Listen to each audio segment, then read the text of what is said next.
Hello everyone, my self Amit Chaturvedi and I welcome all of you in versatile brains.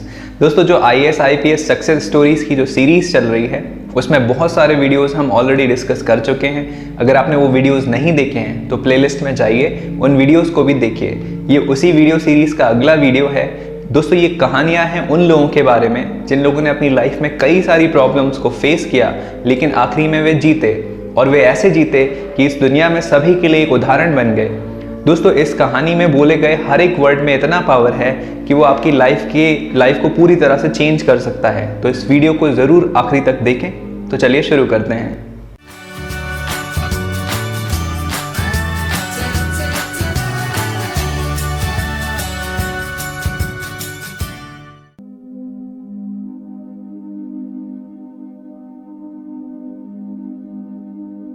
दोस्तों, ये कहानी है हरियाणा के एक छोटे से गांव भूना के हिमांशु नागपाल की, जिन्होंने साल 2018 में अपने पहले प्रयास में ही UPSC CSE परीक्षा में 26वीं रैंक के साथ टॉप किया।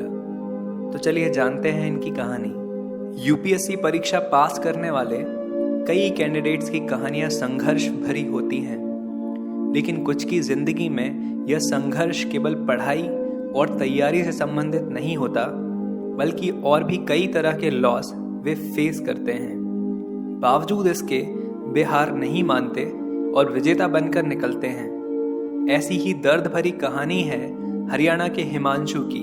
इनके लिए सिविल सर्विस एक विकल्प या चॉइस नहीं, बल्कि कंपल्शन बन गई थी। हिमांशु ने पूरे मन से इस चैलेंज को पूरा भी किया और पहले ही प्रयास में सफल हुए। हिमांशु मुख्य रूप से हिसार, हरियाणा के छोटे से गांव भूना में जन्मे और यहीं पले बढ़े। उनकी कक्षा 5 तक की पढ़ाई भी यहीं से एक साधारण हिंदी माध्यम स्कूल से हुई। आगे की पढ़ाई के लिए वे हांसी चले गए और यहाँ भी 12वीं तक उन्होंने हिंदी स्कूल में ही शिक्षा ग्रहण की। हालांकि वे पढ़ाई में अच्छे थे और 10वीं के बाद 12वीं में भी उन्होंने टॉप किया। अभी तक हिमांशु की जिंदगी आम स्टूडेंट की तरह चल रही थी। सिविल सर्विस जैसी कोई चीज उनकी जिंदगी में शामिल नहीं हुई थी। 12वीं के बाद हिमांशु ने दिल्ली का रुख किया और हंसराज कॉलेज में कॉमर्स स्ट्रीम में एडमिशन लिया। यहाँ उन्हें छोड़ने उनके पिता आए थे। वे दोनों कॉलेज में बैठे थे कि वहाँ रखे बोर्ड को देखकर हिमांशु के पिता बोल पड़े कि मैं तुम्हारा नाम इस बोर्ड पर देखना चाहता हूँ। यहाँ से वापसी में उनकी डेथ हो गई।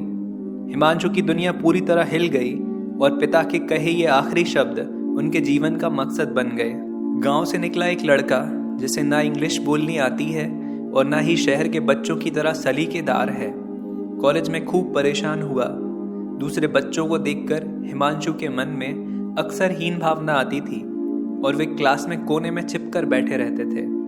दूसरे स्टूडेंट को फर्राटेदार अंग्रेजी बोलते सुनते तो खुद पर शर्म आती। खैर, हिमांशु ने अपनी पढ़ाई जारी रखी और जैसे तैसे खुद को बदलने की, नए माहौल में ढालने की कोशिश की, लेकिन पढ़ाई पर आंच नहीं आने दी। हिमांशु अभी पिता की मौत के सदमे से बाहर भी नहीं आ पाए थे कि उनके भाई की मृत्यु की खबर आई। इससे वे पूरी तरह टूट गए और उन्हें लगा कि अब तो पढ़ाई छोड़कर घर जाना ही होगा, वरना माँ का क्या होगा। ऐसे में उनके चाचा सेवियर बने और उन्होंने हिमांशु को माँ की चिंता छोड़ पढ़ाई जारी रखने को कहा। हिमांशु कहते हैं कि अब सिविल सर्विस उनके लिए विकल्प ना होकर कंपल्शन हो गया था। वे जान चुके थे कि किसी भी हाल में उन्हें यह परीक्षा पास करनी ही है। इस दौरान उनके चाचा ने उनकी मदद की और उन्हें हर तरह का सपोर्ट किया।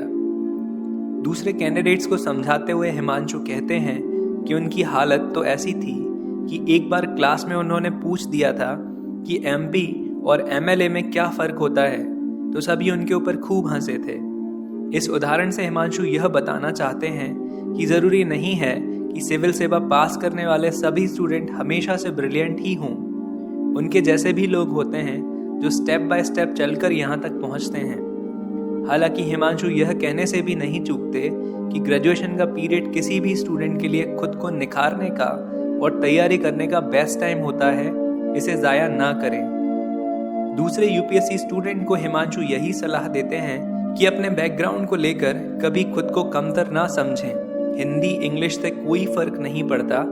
फर्क इससे पड़ता है कि आप कैसे अपनी बात कन्वे करते हैं। हार्डवर्क, सही डायरेक्शन और सही मोटिवेशन आपको इस परीक्षा में सफल बनाते हैं। लेकिन प्रयास भले धीमा हो पर रोज करना चाहिए। फैमिली फंक्शन, फेस्टिवल वगैरह कुछ भी हो, आपका पढ़ाई का रूटीन नहीं बिगड़ना चाहिए। जहाँ तक जीवन में आने वाली समस्याओं की बात है तो ये याद रखें कि परेशानियाँ सभी के जीवन में होती हैं, कहीं इमोशनल, कहीं फाइनेंशियल, कहीं किसी और प्रकार की। लेकिन उनसे कैसे उबरना है यह आपसे बेहतर कोई तय नहीं कर सकता, क्योंकि आप अपनी स्ट्रेंथ और वीकनेस जानते हैं। इसलिए मन में कोई मलाल रखे बिना आगे बढ़िए। अगर प्रयास सच्चा है तो आप ज़रूर सफल होंगे।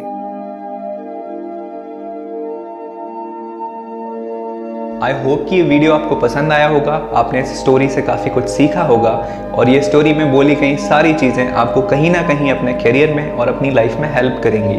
दोस्तों, अगर आपको कुछ कहना है या पूछना है या बताना है तो आप मुझे डिस्क्रिप्शन में दी गई लिंक पे फेसबुक पेज या फेसबुक प्रोफाइल पे जाकर डायरेक्ट मैसेज भी कर सकते हैं, या फिर आप नीचे कमेंट सेक्शन में कमेंट लिखकर भी मुझे बता सकते हैं। ये वीडियोस आपको कैसे लग रहे हैं ज़रूर लिख के बताइए।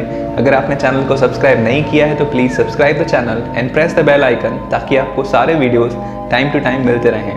तो दोस्तों, मिलते हैं अगले वीडियो के साथ, तब तक के लिए गुड बाय।